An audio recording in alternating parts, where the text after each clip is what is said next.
अस्सलामुअलैकुम। कहते हैं सब्र का फल बहुत मीठा होता है, पर जल्दबाजी और हड़बड़ी के इस दौर में आज हर कोई इसे भूलकर जल्दी में है। हर कोई जल्द सफलता पाना चाहता है। सड़क पर लाल से हरी बत्ती होने की देर है। लोगों की रफ्तार देखने लायक होती है। बंदूक से निकली गोली की तरह जूम करके निकलते हैं। सब कहते तो है हमें बहुत सब्र है, पर सबका सब्र वहाँ दम तोड़ देता है जहाँ वे फेलर के घेरे में घिर जाते हैं। वे नहीं जानते कि वे लोग कुछ भी कर सकते हैं जो धैर्य रखते हैं, और आज हम धैर्य को ही भूलते जा रहे हैं। आज मैं बात करने वाली हूँ धैर्य और अटलता के बारे में। आज के दौर के भागते हुए पेशेंट को मेरी ये वीडियो देखने की बहुत जरूरत, और मेरा ये दावा है कि वीडियो देखने के बाद आपकी जिंदगी में एक ठहराव जरूर आएगा। और आपके लिए एक चुनौती है कि देखते हैं आप में कितना सब्र है कि आप वीडियो को एंड तक देख पाते हैं कि नहीं।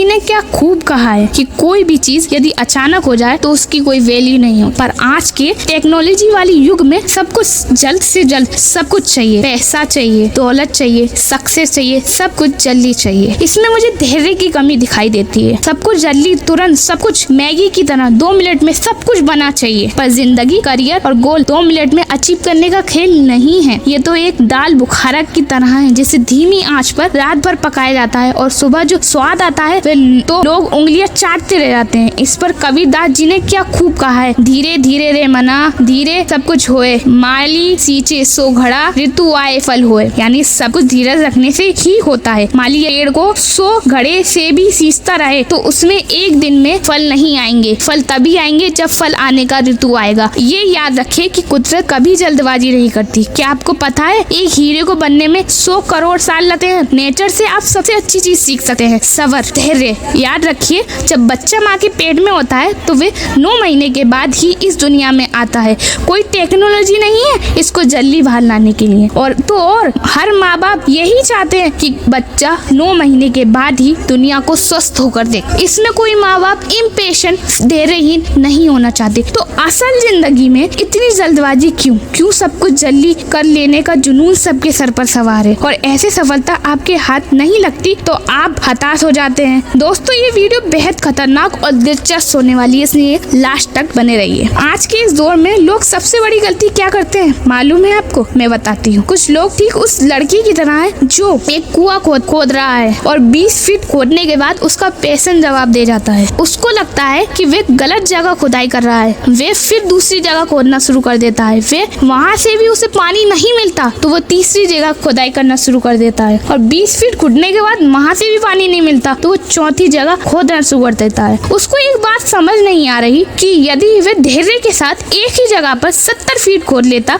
तो शायद पानी आ जाता। सबको लगता है वो जल्दी से सब कुछ मिल जाए, और मिलने में देर हुई तो कुछ गड़बड़ है। और दिक्कत सिर्फ यही खत्म नहीं होती, तकलीफ जब ज्यादा बढ़ जाती है जब पड़ोस में कोई और खोद रहा था और उसकी खुदाई से में पानी आ जाए। अब आप भी इम्पेशेंट होकर तुलना करना शुरू कर देते हैं। उसका तो हो गया, मेरा क्यों नहीं हुआ, और मेरा कब होगा। इस पर एक कहानी याद आती है मुझे। एक समय की बात है, एक बिजनेसमैन को अपनी कंपनी के लिए कुछ काबिल एम्प्लॉइज की जरूरत थी, जिसके लिए उसने अपने कंपनी का एड दे दिया, जिससे उसके यहाँ एम्प्लॉइज की भीड़ लग गई, जिनकी संख्या 500 थी। तब बिजनेसमैन ने अपने सेक्रेटरी से उन सबसे कल आने को कहा। सेक्रेटरी ने सबसे कल आने को कह दिया। उसने कहा सर कह रहे हैं वे बिजी हैं, कल आना सब। ये सुन सब आश्चर्यचकित हो गए, लेकिन किसी ने तब कुछ ना कहा। दूसरे दिन लोगों की संख्या 500 से घटकर 100 हो गई। बिजनेसमैन ने फिर अपने सेक्रेटरी से यही बात कहने को कही। सेक्रेटरी ने फिर से ये बात सबसे कह दी। सब बिना कुछ बोले आश्चर्यचकित होकर फिर से घर चले गए। तीसरे दिन लोगों की संख्या और घट गई, 50 हो गई। फिर से बिजनेसमैन ने सेक्रेटरी से सबसे यही कहने को कहा। सेक्रेटरी ने अपने सर के मुताबिक यही कह दिया, पर अब बात अलग थी। अब कुछ लोग नाराज हो गए थे क्योंकि वो सब कुछ छोड़कर यहाँ आए। वो फिर भी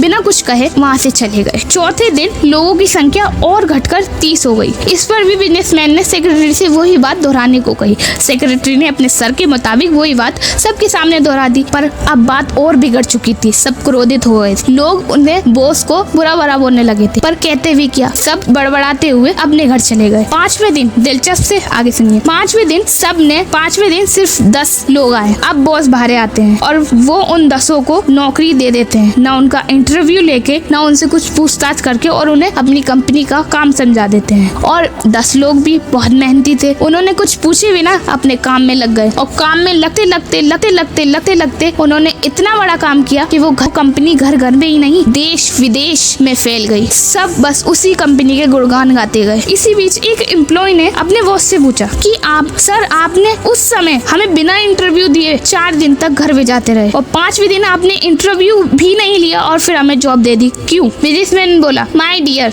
मैं ऐसे एम्प्लॉय ढूंढ रहा था जो वास्तव में योग्य हो। वहाँ पहले दिन 500 लोग थे और दूसरे दिन केवल 100 लोग बचे। अधिकांश लोग केवल मनोरंजन के लिए वहाँ आए थे, वे नौकरी लेने नहीं आए थे। लेकिन मैं ऐसे लोगों की तलाश में था जो लोग वास्तव में इंटरेस्टेड हो, जो मेहनत कर मेरी कंपनी को टॉप पर पहुंचा सके और कंपनी को देश विदेश में फैला सके। और तुम्हें लगातार इसलिए भेजा गया क्योंकि मैं उन 500 में से उन लोगों का चयन करना चाहता था जो सच में काबिल हो। और आखिरकार जिन लोगों को सच में मेरी कंपनी में काम करना था वे सब्र के साथ रुके रहे और जिनको जल्दबाजी और अपना स्वार्थ चाहिए था वे लोग चले गए। कुछ समझे? जिंदगी भी ऐसी है, जिनको अपने लक्ष्य, गोल, सक्सेस और आइडियल जिंदगी अचीव करनी है वे सब्र के साथ अपने एक ही काम में जी तोड़ मेहनत लगाते रहते हैं। वे तब तक नहीं रुकते जब तक वो अपना गोल, अपनी सक्सेस को अचीव नहीं कर लेते। इसी बीच यहाँ एक ऐसे इंसान की भी बात करना बहुत जरूरी है जिसे जिंदगी के हर मोड़ पर हार मिली, पर इस इंसान ने हार नहीं मानी। वह इंसान 1-2 बार नहीं, पूरे 1009 बार हारा। वे अपनी रेसिपी को लेकर अलग अलग रेस्टोरेंट में गया पर सब ने उसे ठुकरा दिया। सब्र की एक अलग मिसाल कायम की KFC के मालिक कर्नल सैंडर्स ने। कितना गजब का धैर्य रहा होगा उस इंसान में जिसने 1 बार नहीं, 2 बार नहीं, 100 बार नहीं, बल्कि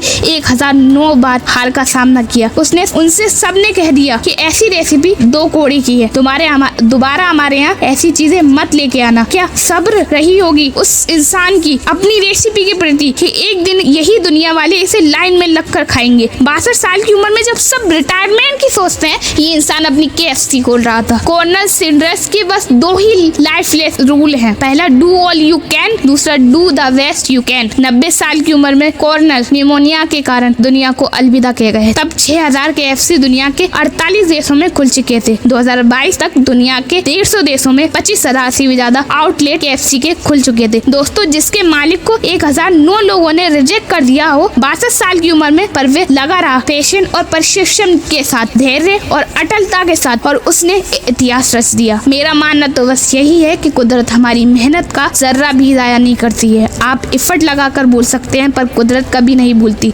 और आपके पास सपने हैं, अपना पैशन है, बिलीव है अपने काम पर, तो कोई फर्क नहीं पड़ता आप कितनी बार रिजेक्ट हुए, कितनी बार फेल हुए, बस रुकना नहीं है। अगर आप जिंदगी के सबसे खराब दौर से भी गुजर रहे हो लेकिन अपने काम पर बिलीव है तो देन डोंट गिव अप। क्या पता आप अगले पिछले सारे रिकॉर्ड तोड़ने वाले हो। अपनी कहानी खुद अपने हाथों से लिखो। याद रखना, कोई भी परेशानी आपका इम्तिहान लेने ही आती है। अल्लाह कुछ देने से पहले आपका टेस्ट जरूर लेता है। जब भी तुम्हारा मन टूटने लगे तो ये सोचना कहीं ना कहीं आशा की किरण जरूर होगी और तुम तब डूबोगे नहीं, पार लग जाओगे। प्लीज धैर्य रखना, मेहनत करना। मेहनत एक ऐसी चाबी है जिससे जिंदगी का कोई भी मुश्किल से मुश्किल ताला खुल सकता है। मैं अंत में बस इतना ही कहना चाहूंगी कि ये हमेशा से है तकदीर की गर्दिश का चलन। चांद सूरज को भी लग जाता है एक दिन ग्रहण। देखकर बाकी रंगीनियां हैरान ना हो, देखकर बाकी रंगीनियां हैरान ना हो, और आदमी वो जो मुसीबत में परेशान ना हो, जज़ाकल्लाह।